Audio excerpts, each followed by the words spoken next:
네, 안녕하십니까. 장안의 화제 당시 정해 시간입니다. 네, 바른 해석을 추구합니다. 네, 오늘은 200의 청평조입니다.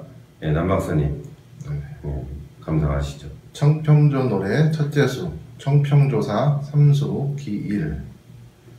운상의상 화상용, 춘풍불암 노화농, 약비군옥 산두견, 회향요대 월화봉. 운상의상 화상용, 구름 보면 오신 듯, 꽃 보면 얼굴인 듯. 춘풍불암 노화농, 봄바람 난간에 나부끼고 이슬발은 무르 녹았다. 약비군옥 산두견, 군옥산 산정에서 볼 수 있지 않다면 회양요대 월화봉, 반드시 요대 달빛 아래서 만나리라. 네. 清平调石三艘其一，云向一船花香浓，春风复然露花浓。若废群玉山头见，回响瑶台月下光。 이건 선생님 해석이 굉장히 괜찮은데요. 구름 무늬를 보니까 오신 듯. 그러니까 이게 구름 무늬 새겨진 옷이죠. 그 다음에 꽃이 그려진 뭐 이런, 저는 하여간 이 미인을 지금 묘사하는 것 같은데, 꽃처럼 예쁜 얼굴, 구름 무늬 놓인 옷, 뭐 이런 느낌으로 미인을 지금 묘사를 이렇게 하고 있는데, 봄바람 살랑살랑 부는 난간에 서서 이슬처럼 청초한 모습으로 탁 이제 화장하고 서 있는 거죠. 군옥산 신선들이 모이는 곳에서 만나지 않았다며, 요대 서왕모가 사는 곳에서 만난 적이 있었던 선녀 같다, 이런 것 같아요. 누구겠습니까 이게? 장현종의 그 양귀비. 양귀비로 이렇게 묘사해 주니까 현종과 양귀비는 입이 그냥 찢어졌겠죠. 200은 뭐 다 아는 사람이죠. 네. 200이 근데 고향이 어디예요? 저기 어디 요새 스탄 근처인데. 네. 우르무치인가? 이게 그쪽 서역 쪽 출신이죠. 그러니까 보통 이제 중국 사람은 목자 이씨라고 얘기하는 이씨가 3대동의 하나 아닙니까? 네? 왕 이장, 이장왕, 뭐 짱짱. 장삼이사. 근데 장씨와 이씨는 많은데 왕씨도 많잖아요. 근데 하여간 장씨는 3이고 1, 2위는 바뀝니다. 이씨가 근데 대개 지금 이씨가 제일 많아요. 근데 서역에서 온 이씨입니다. 그럼 서역이란 건 사천성 넘어서 감숙성 뭐 이쪽입니다.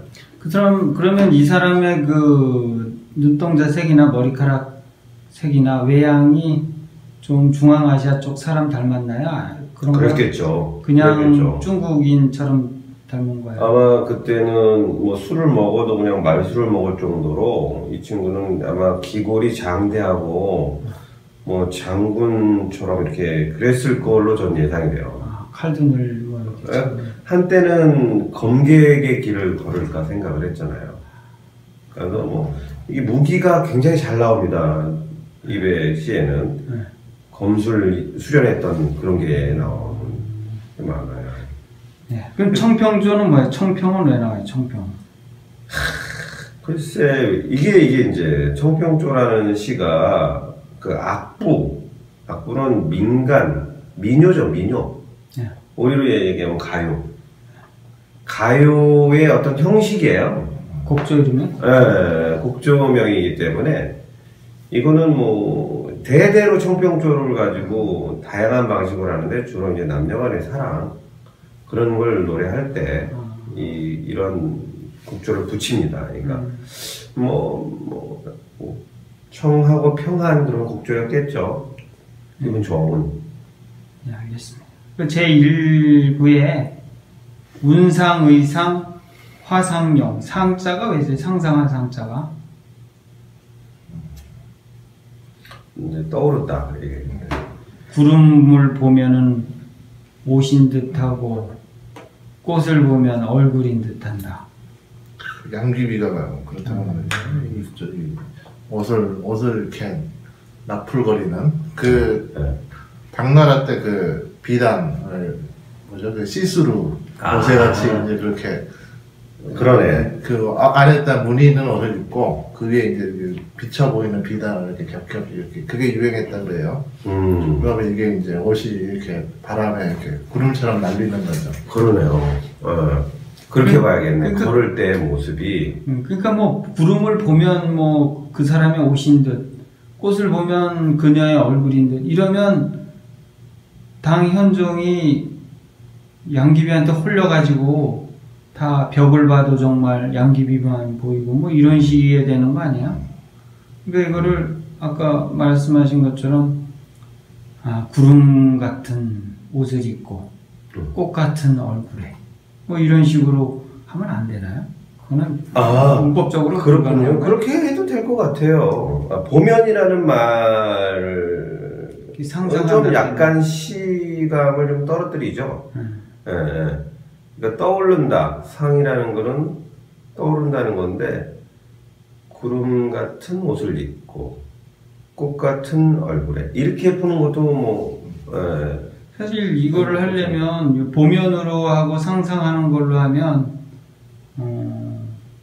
그녀의 옷을 보면 구름 같고 그녀의 얼굴을 보면 꽃 같고 뭐 이런 식으로 가야지 이 설득력이 있지. 구름 보면 옷 같고 꽃 보면 그녀의 얼굴 같다는 거는 당현종이 양귀비한테 환장을 해가지고 그냥 눈에 그냥 선하게 이렇게 하는 걸만 보이는데. 이게 이제 상이라는 용어를 굳이 이백이 썼던 거는 그 뒤에 이제 신화적인 소재들 선녀를 이렇게 격상을 시키기 위해서 우리 양귀비 이 통통한 여자였다 그래요. 양귀비 때는 통통한 게 미인이었기 때문에.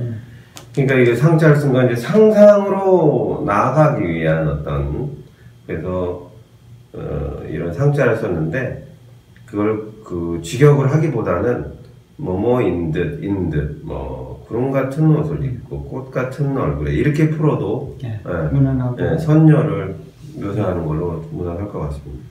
근데 제 2구는 왜 그걸 갖다 놓은 춘풍불함 노한우 이게 어떤 걸 얘기를 하는 거야 이거는? 봄이겠죠. 지금 봄바람이 이제 부는데 살랑살랑 부는데 난간에 이렇게 이제 지금 이게 침향정 여기 모란을 심었다 그러네요. 뭐라 심었대요? 네, 여기 모란을 심고 거기서 꽃이 필 때 잔치를 베풀면서 이제 이걸 지어라 했겠죠. 이 광경을 묘사해라.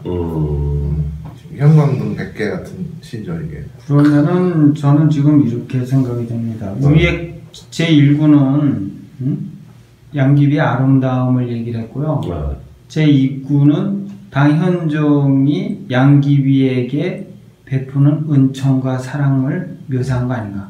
이게 임금의 은총을 봄바람이라고도 또 하잖아요. 그러니까 임금의 마음이 완전히 그 양귀비가 서 있는 그 난간을 그냥 완전히 휘감고 도는 거죠. 그래서 또 임금의 은택을 우러라고도 또 하잖아요. 우러를 임금의 은택이. 그러니까 이게 꽃, 노화. 이 꽃에 이렇게 그 이슬 은택이 이렇게 이제 물을 젖었다 이거죠. 그러니까 1구는 양귀비의 미모, 제 2구는 임금이 얼마나 사랑하는지를 그 담아낸 것이라고 하면은 의미적으로 꽃밭에 이렇게 임금은 은총이 내렸다. 근데 좀 에로틱하기도 하네요. 에로틱하네요. 근데 이게 보니까 이제 구름을 움직이는 바람에 날리는 옷, 꽃에 맺힌 이슬 뭐 이런 것들로 서로 이게 연결이 되면서 종횡으로 어떻게 봐도 결구가 완벽하게. 그래 이게 고수 그러면서도 이게 이제 사람 얘기는 이렇게 얘기를 하지 않죠. 풍경과 자연을 감상하지만 이걸 보는 사람은 이게 천자와 양귀비 그러니까 200이요 사실은 농서이시거든요. 농이라는 게 이제 감숙성 그쪽인데 농서이시기 때문에 사실은 그 혼혈이에요.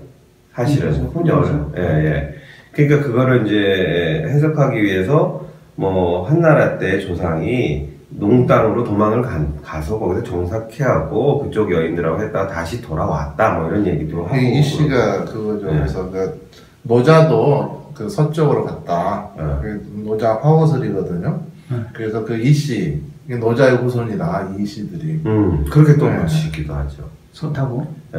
어떻게든 어쨌든 그래서 이 생각하는 것이 착상이 그 자유분방한 이유가 그 기존의 기성관념의 이제 앞에 보면은 어느 정도 이렇게 어떤 양식을 따라주는 느낌이 들다가 리베이크한테 오면은 좀 이렇게 자유롭게 말을 가지고 노는 듯한 그러면서 적절하게 타다닥 맞아 들어가는 이 느낌은 약간 천재적이라는 느낌을 격이 다르잖아요, 벌써 느낌이. 시 짓는 단수가 한 200은 되는 것 같아요. 그래서 200이라고 해야 되거든요.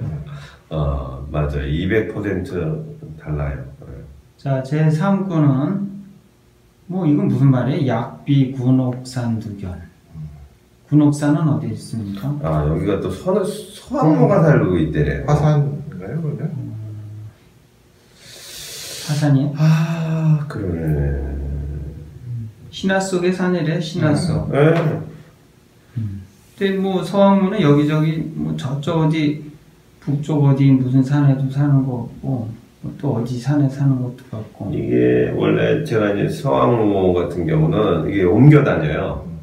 시대의 변화에 따라서 이쪽에서 뭐 이상하게 그 무슨 동물 뭐 표범에 뭐 이런 얼굴에 뭐에 이상하게 산해경에서 묘사를 되다가 이제 좀 옮겨 다니는 거죠. 뭐 화산으로 갔다가 어디로 갔다가. 근데 이제 서왕모의 남편 이름이 뭔 줄 아세요? 남편도 있었어요?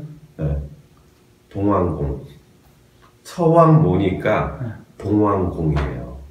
남편도 있었어요. 남편이 원래 없었던 여자인데 후대에 가면 또 만들어 줘요 이렇게. 동왕공은 어디 살아요? 동쪽에 살죠. 그러니까 동쪽이면 태산이나 뭐 이런 데겠죠. 그래서 태산에 오기도 할 거 아니에요, 남편 만나러. 그러니까 이게 재밌는 거예요, 이게. 군옥산, 그리고 또 옥골 선풍이니, 옥년이 뭐 이런 얘기 하잖아요. 이 옥은 신선의 어떤 군자의 그것도 되지만, 신선을 바로 떠올리죠.